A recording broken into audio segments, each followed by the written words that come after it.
Debbie Berevich, muchísimas gracias por aceptar esta entrevista para Enlace Judío.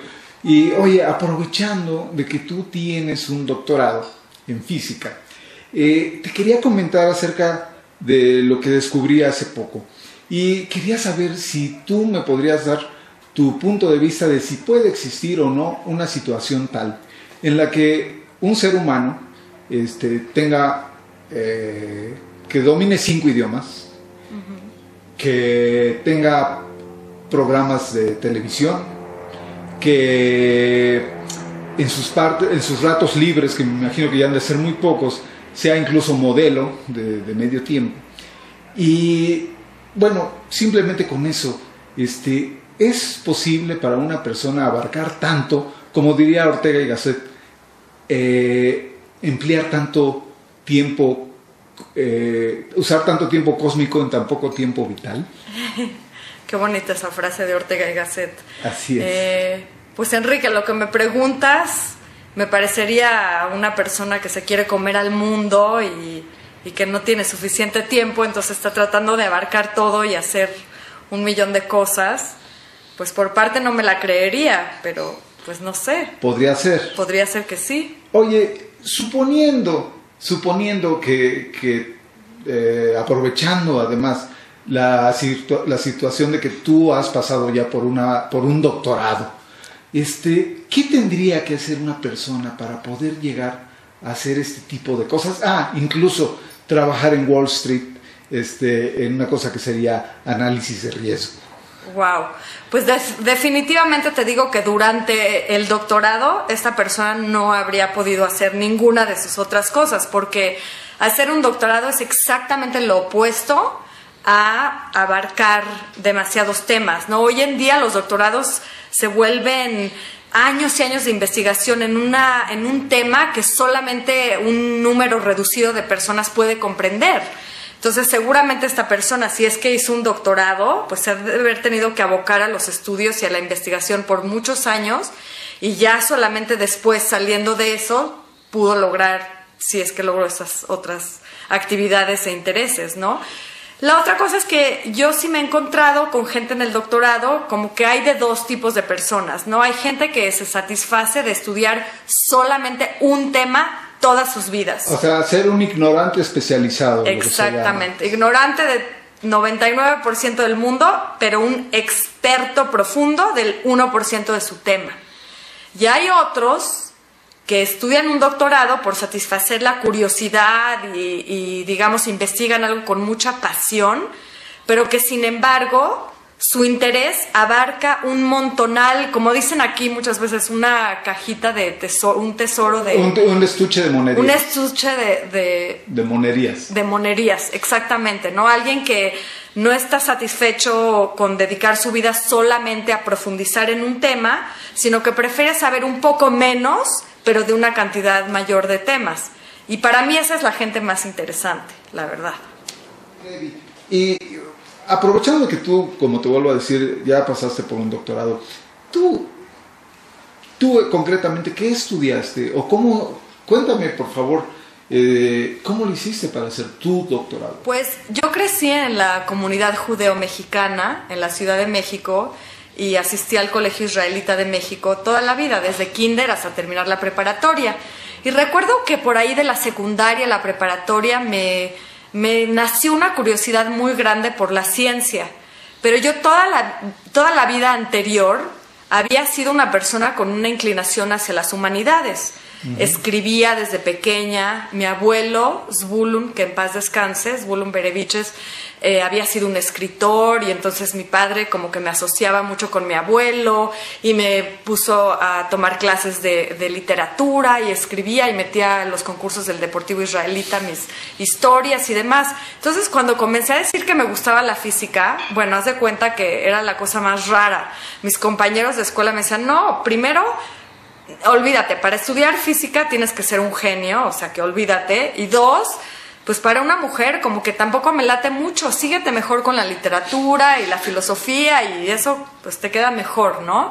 Entonces crecí eso, y yo hubiese pensado, bueno, tal vez solo eran mis amigos o algo, pero me di cuenta que también los profesores dentro de la preparatoria, cuando yo quería entrar al área 1 porque mi intención era estudiar física, los mismos profesores me dijeron, bueno, no es una carrera muy común, es algo muy matado para una mujer, no sé, tal vez sería mejor que escogieras algo un poco más sencillo, ¿no? Entonces, ¿qué pasó? Me fui de Akshara en Israel, estuve un año, la pasé padrísimo, regresé y me metí a estudiar filosofía en la Ibero. Okay. Porque pensé que la filosofía y la física son en el corazón muy similares. Las dos se preguntan el porqué del mundo. Así. Claro, utilizan metodologías completamente distintas, pero en el fondo yo desde niña fui una persona que se preguntaba todo, y tan preguntona que yo creo que hasta hartaba a mis papás de estar, ¿y por qué pasa eso? ¿Y cómo? ¿Y por qué? ¿Y por qué? ¿Y por qué? Hasta que dije un día, las únicas dos disciplinas que no se van a enojar o hartar de escuchar mis preguntas son la física y la filosofía. Debbie, cuéntame una cosa, porque por lo menos en México, hasta donde yo he visto, el área 1, ingeniería y sí. todo esto, se le conocía por mucho tiempo como la isla de los hombres solos. Sí. y como que era muy peyorativo también, que casi decían, mira, como cuando se hablaba también de la Akshara o de la Liá, ¿no? Que decían que siempre hay dos hermanas, ¿no? Una guapa y una menos guapa, y la que se va a vivir es la menos guapa, la que se va a vivir. Sí. Hay como un machismo, podríamos decir. ¿Tú así lo sentiste en tu tiempo? La verdad, Enrique, en el área 1 no sentí ese aislamiento de las mujeres versus los hombres. Lo he llegado a sentir, por supuesto, después en mi vida, en el doctorado y en el trabajo, pero me recuerdo del área 1 que habíamos varias chavas. Varias querían y son arquitectas, 2 de mi generación, y otras chavas que les gustaba mucho el dibujo, por ejemplo. Estamos hablando de prepa todavía. Sí, en el colegio israelita éramos por lo menos unas 6, 7 chavas. Y ¿de cuántos hombres? Sí, igual ya había 30 hombres, ok. No, pero yo te estoy hablando que en un doctorado eres una de 35 o de varias generaciones. Yo en mis postdoctorados era la única mujer en todo un edificio de 7, 8 pisos, o sea, es otra... Sí, no, y otra dimensión. Otra dimensión. Oye, pero eso la verdad sería envidiable, ¿no? Porque te vuelves como la reina de la primavera. Eso es lo que muchas veces me dicen mis amigas, pero si has visto la película A Beautiful Mind, ¿te acuerdas? Una mente brillante, creo en español. Sí. Imagínate si todos esos hombres son de ese estilo. Sí, pues no. ya no te sentirías tan suertuda, ¿verdad? Preferiría no. Sí, son de esos que se lavan las manos 15 veces al día apenas si te saludan. Gente muy, muy brillante, pero algunos sí un poco con una complejidad para comunicarse socialmente, pues bastante especial. Como, bueno, existe un término científico para eso. Asperger's. No, Quetzalcoatl. Okay. Un poco. Sí. Sí. Okay. No todos, pero no, sí. Sí, hay una o por lo menos eso es lo que da sí. el estereotipo, ¿no? Sí. Del científico. Yo de alguna manera siempre me sentí poco suertuda por ser una persona con tanta... me sentí poco suertuda por ser una persona tan social, o tan sociable, pero dentro de un interés o de un cuerpo que le gustaba la física y la ciencia. Porque, ¿qué pasa? Los científicos comúnmente en física, muchos de los que conocí, estaban completamente satisfechos en su vida con dedicar el 80% simplemente a la investigación, y muchas veces en Estados Unidos no necesitaban de salir, de conocer gente, de bailar, de ir a eventos sociales, mientras que yo sí lo necesitaba. Entonces, a la hora de competir con esa gente, pues muchas veces voy a dedicar menos tiempo porque a mí me interesan otras cosas en la vida, ¿no? Así es. Sí. Oye, y cuéntanos un poquito entonces, la licenciatura, ¿dónde la hiciste?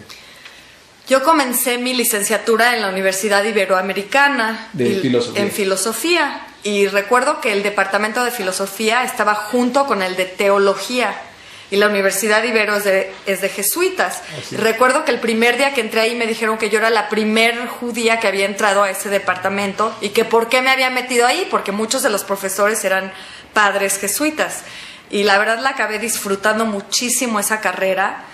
Pero lo que pasó es que, la verdad, mi curiosidad y mi hambre por hacer matemáticas y física se desbordaba. Y no podía yo nada más quedarme satisfecha con cursos de ética, y sí tomaba cursos de lógica y de latín y de griego y cosas muy interesantes, pero en realidad yo quería hacer física. Oye, y sabemos que tú tienes tu doctorado, lo hiciste en Stanford. Sí. Y... ¿qué promedio se necesita para entrar ahí? Mira, para entrar a un doctorado en Estados Unidos y saltándote la maestría y demás... ¿Fue tu caso? Sí. Para entrar a un doctorado en Estados Unidos tienes que tener buen promedio en lo que ellos le llaman el GRE, el General Record Examination, creo que así se llama, y tiene 3 partes: la parte analítica, la matemática y la verbal. Además de eso, tienes que tener muy buenas cartas de recomendación de profesores previos con los que has hecho investigación. Y dependiendo de la escuela a la que uno va a ir, le dan más peso a los estudios y calificaciones que a la parte de investigación, ¿no? Yo tuve mucha suerte que me había ido muy bien en la investigación en Brandeis, que fue donde me transferí después de la Iberoamericana y terminé la carrera de física y de filosofía. Y me había ido muy bien, entonces ya traía yo muy buenas cartas de recomendación y eso ayudó mucho. Te voy a contar una historia. Después de 2 años en la Ibero, que yo tenía muchísimas ganas de estudiar física, pero por un lado recuerdo que en ese entonces pagaba a mi padre como unos $5,000 o $6,000 al año en total para la universidad. Y las universidades estadounidenses cobraban $45,000 al año. Entonces yo jamás le hubiese podido pedir a mi padre, ¿sabes qué? Tengo ganas de irme a Estados Unidos, mándame para allá, ¿no? Entonces, de puro churro dije, voy a aplicar a muchas universidades y a ver qué pasa, porque tengo mucha hambre del conocimiento y tengo muchas ganas de estudiar física y matemáticas, además de filosofía. Entonces apliqué como a unas 30 universidades, algo así, para ser un estudiante transfer y transferirme dentro de la licenciatura. Es muy raro que a un estudiante americano le den una beca completa. Y a un estudiante extranjero es aún casi imposible. Muy pocas universidades lo tienen. Tuve muchísima suerte que una universidad pequeña de la cual yo nunca había escuchado, que se llama Brandeis, en Massachusetts, me contestó y me dijo, ¿sabes qué? Tienes muy buenas calificaciones y cartas de recomendación. ¿Por qué no escribes unos ensayos y haces otros exámenes específicos de filosofía y de matemáticas? Y si te va bien, te podemos ofrecer una beca que le damos a 2 estudiantes extranjeros al año, y es una beca completa, no tienes que pagar nada de regreso, nada. Para hacerte la historia corta, hice esos exámenes y demás y lo pasé, y me admitió Brandeis, una universidad que normalmente cuesta $45,000 al año, gratis. Entonces era una oportunidad a la cual no le podía decir que no. Y fui muy afortunada y llegué a Brandeis ya para comenzar mi 3er año de filosofía, porque ya llevaba yo 2 años en la Ibero. Pero llegué y con muy poco valor, me daban miedo las matemáticas, porque claro, toda la vida yo había escuchado que o tenías que ser un genio, lo cual yo no me sentía, obviamente, y además pues, me sentía insegura de mis propias capacidades, porque me habían dicho, no es para mujeres, olvídate, es muy difícil, etc. Me hice amiga de un asistente, un ayudante del profesor, allá los profesores siempre tienen un ayudante que califica las tareas y demás, un hindú por el nombre de Rupesh. que era el asistente de una clase de astronomía, que con muy poco valor me animé a tomar, y era una clase con muy pocas matemáticas, pero Rupesh y yo nos hicimos muy buenos amigos, y me dijo que a mí se me iluminaban los ojos cuando le preguntaba cosas de física, que no era la típica estudiante que nada más quería pasar la tarea con un 10 y ya, que realmente me quedaba horas y horas, pero ¿por qué el universo es así? ¿Por qué los planetas asado? ¿Y por qué los átomos así? La luz y demás. Entonces, después de 6 meses de tomar ese curso, estábamos caminando por Harvard Square, ahí en Cambridge, en Massachusetts. Nos sentamos abajo de un árbol y nunca se me va a olvidar, porque no teníamos teléfonos celulares en esa época, pero le dije a Rupesh, es que ¿sabes qué? No me quiero morir sin tratar. Le digo, sin tratar de hacer ciencia, de hacer física. Entonces se queda así Rupesh y me dice, espérame un momento. Se va a un teléfono público y le habla a su profesor, que era el profesor general de la clase. Le dice, tengo aquí una chica que quiere transferirse de 2 años de filosofía a física, pero su beca solo le quedan 2 años. ¿Qué hacemos? Y este profesor dijo, mira, sí existe una persona que hizo algo así anteriormente, Ed Wheaton. Cuando yo oí ese nombre, Ed Wheaton es hoy en día el padre de la teoría de supercuerdas, que string theory, que es una de las teorías más famosas de física. Él lo había hecho de historia a física hace como 20 años antes que yo, ¿no? Dice, dile que venga a verme. Lo voy a ver y me da un libro que para mí era, haz de cuenta que en chino. El libro se llamaba Div, Grad and Curl, que es cálculo vectorial en 3 dimensiones. Me dijo, si para el final del verano te sabes esto y pasas un examen, te vamos a dejar saltar los primeros 2 años de la carrera de física. Y yo, imagínate a alguien que se sentía insegura de la propia álgebra. Yo no me acordaba lo que era A más B al cuadrado, o sea, cosas tan básicas, porque nunca fui mala en matemáticas, sí me iba bien, pero tampoco cultivé tanto eso porque pues me daba miedo y no fui impulsada por mi entorno. Entonces Rupesh, te cuento la historia porque Rupesh se dedicó 2 meses de su vida ese verano a ser mi mentor. No solamente me impulsaba y me ayudaba y psicológicamente me decía que creía en mí, que sí lo iba a poder lograr, sino que me daba clases pero no teníamos tiempo. Entonces fue el sábado estudiar derivadas, el domingo integrales, el lunes mecánica clásica, el martes mecánica estadística, así. O sea, cosas que a veces te pueden tomar 6 meses, pues había que comprimirlas y saltarse los primeros 2 años. ¿Y tu cerebro? Y no, yo estaba fascinada. O sea, es como que le das a un niño, lo metes a una tienda de juguetes. Yo no dormía en esa época. O sea, desde que me levantaba hasta las 11 de la noche, me devoraba los libros, hacía más ejercicios de los que tenía al final. O sea, fue como realmente por primera vez en mi vida realizarme y poderme enfocar en algo que me apasionaba tanto, que es el conocimiento. Termino de contarte la historia porque siempre le quise pagar a Rupesh. Dije, oye, me estás dando clases, me ayudaste, gracias a ti logré tener la confianza de transferirme de filosofía a física. Me dijo Rupesh, fíjate, cuando yo crecí en Darjeeling, en un pueblo en la India, había un señor, un anciano, que escalaba la montaña para llegar y darme clases a mí y a mis hermanas de matemáticas, de inglés y de tabla, que es un instrumento musical hindú. Y siempre mi familia le quiso compensar y pagar por toda su tutoría. Y este anciano dijo, no, la única manera en la que ustedes me pueden compensar es si hacen esto con alguien más en el mundo. Una cadena de favor. Y esa cadena de favor fue la que Rupesh me pasó a mí la antorcha y me dijo, la única manera en la que tú me puedes pagar es si tú haces esto con otra gente en el mundo. Y de ahí nació mi misión de ayudar a inspirar a otras mujeres que como yo se atraen a la ciencia, pero por razones financieras, sociales o familiares y demás, tienen miedo o no sienten que pueden lograrlo. Te quiero hacer 2 comentarios. Uno, yo la verdad es que por mucho tiempo fui muy aficionado al box. Me gusta como ejercicio, etcétera, etcétera. Y hace no mucho pude escuchar a un campeón mexicano que nunca perdió una pelea. Nunca perdió. Y que nadie creía en él. Y él dijo una cosa en una conferencia para banqueros tal dijo. Dice, miren, no sé por qué, la suerte siempre acompaña a la gente que se levanta a las 6 de la mañana. Sí. Y lo otro que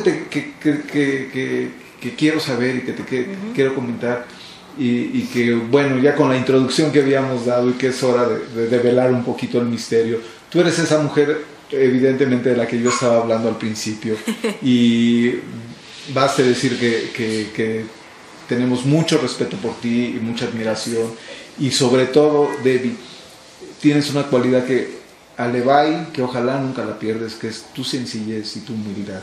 Gracias, Enrique. Eso vale oro. Pero yo, cuando me metí a estudiar un poquito acerca de ti, me di cuenta que este mensaje que te pasó Rupesh, y que a él a su vez fue recibido, tú sigues enarbolando esta bandera. Sí. ¿Y qué harías, qué le dirías tú a las mujeres que tienen sueños, que tienen muchas limitaciones y que tal vez están esperando una palabra de aliento? Sí. Mira, gracias a Dios la vida me ha puesto en una situación en la que me siento con tanto honor y tanto privilegio de poder servir a tantas mujeres a nivel internacional y alentarlas a poder lograr sus sueños. Y lo primero que siempre les digo es que la confianza empieza en sí mismas y empieza en casa. Si tú no crees en tus sueños, no les das valor, no crees en que tú lo puedes lograr, nadie va a creer en ti. Porque yo en algún momento, cuando toda la gente me pedía que soltara la toalla, como dicen aquí, que ya trataste demasiado, está muy difícil el doctorado porque la pasé muy difícil, y en cuántos momentos no tuve una lucha interna de, bueno, ¿para qué me estoy esforzando tanto si de todas maneras a lo mejor esto no vale la pena? La única que se podía convencer, empujar, a trabajar, a pararse a las 7 de la mañana, a motivarse a sí misma, era yo. Entonces el primer consejo es creer en ti mismo, a pesar de que tus sueños parezcan irracionales, a pesar de que la gente no cree en ellos, el sentirte como una persona valiosa y que tienes que dar mucho al mundo. La segunda cosa es que después, cuando salgas a través del túnel y salgas del otro lado, te vas a dar cuenta de cuán valiosa es tu trayectoria para el resto de las mujeres en el mundo. Y cuánto vale la pena dejar un gran ejemplo para todos aquellos que tienen miedo de cumplir sus sueños más cercanos y más remotos, ¿no? La tercera cosa es que a veces crecemos en entornos que nos guían poco favorables y que nos limitan muchísimo y que además pretenden guiarnos a que seamos de una manera y tengamos las pasiones adecuadas, dedicados a ciertos aspectos laborales y estar en la casa o a no hacer. Y muchas mujeres a veces nos limitamos solas, ¿no? O sea, ni siquiera tenemos la autolimitación, es de las cosas más difíciles de vencer. Entonces yo lo que digo es que si a mí me hubieran dicho de un momento a otro, es que aviéntate a hacer todo, o sea, cambiar de la noche a la mañana, quizás me hubiera dado miedo, quizás no lo hubiese podido lograr. Pero es ese trabajo, no sé si fue Einstein o alguien dijo, no, fue un investigador, Nikola Tesla, o alguien dijo que en la ciencia los descubrimientos era 99% de error perdón, 99% de trabajo y un por ciento de suerte, ¿no? O sea, realmente la persona que llega a lograr un sueño no es de a gratis, y te lo dice Malcolm Gladwell en su libro Outliers, que también menciona que un experto es alguien que trabaja, no me acuerdo si son 10,000 horas en un tema. Entonces, a esas mujeres que tienen tantos sueños de convertirse en algo, es que yo me metía, me acuerdo, al basement en mi casa o a la biblioteca y me ponía a leer historias de Newton y de Arquímedes, aunque nadie me entendiera y todos creyeran que estaba loca con mis pasiones, ¿no? Pero ese intento, ese darte el permiso de que tus pasiones sean algo que vale la pena.